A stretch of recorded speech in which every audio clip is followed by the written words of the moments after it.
வணக்கம். இன்னைக்கு நம்ம வரகரிசி போண்டா பார்க்க போறோம். அதாவது எல்லா மாவுமே ஸ்ட்ரென்த்து தான். ஆனா வரகரிசி ஸ்பெஷல் என்னன்னா, அதில எண்ணெய் குடிக்காது. அதே மாதிரியே அந்த போண்டா அவ்ளோ ஸ்ட்ரென்த்து. ஸோ இந்த வரகரிசி போண்டா எப்படி செய்யலாங்கிறத பார்க்கலாம். நார்மலா எல்லாம் செய்ற மாதிரியே தான். ஆனா அந்த பதம் இருக்கு இல்லையா? அது ரொம்ப முக்கியம்.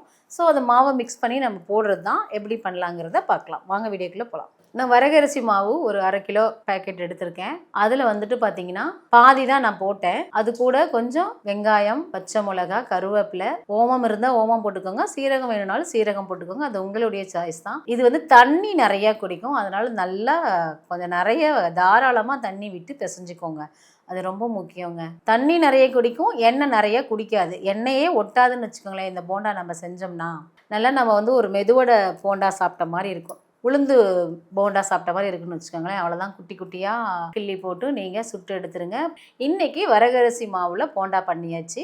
பாருங்கள், நல்லா வெந்துட்டுருக்குது. இது பார்த்திங்கன்னா நல்லா பொன்னிறமாக வந்தால் போதும். அடுப்பை எவ்வளோ சிம்மில் வைக்க முடியுமோ அவ்வளோ சிம்மில் வச்சுக்கோங்க. அப்போ தான் உள்ளே இருக்கிற அந்த மசாலாக்கள் எல்லாம் வெந்திருக்கும். அதை நீங்கள் பார்த்துக்கோங்க.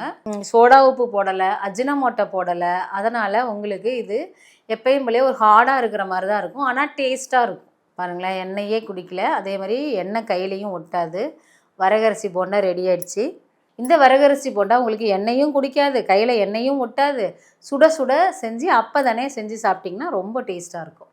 இந்த வீடியோ உங்களுக்கு யூஸ்ஃபுல்லாக இருக்கும்னு நான் நினைக்கிறேன். மறக்காமல் இந்த வீடியோவை சேவ் பண்ணி வச்சுட்டு உங்களோட ஃப்ரெண்ட்ஸ் அண்ட் ஃபேமிலிக்கு ஷேர் பண்ணுங்கள். நன்றி.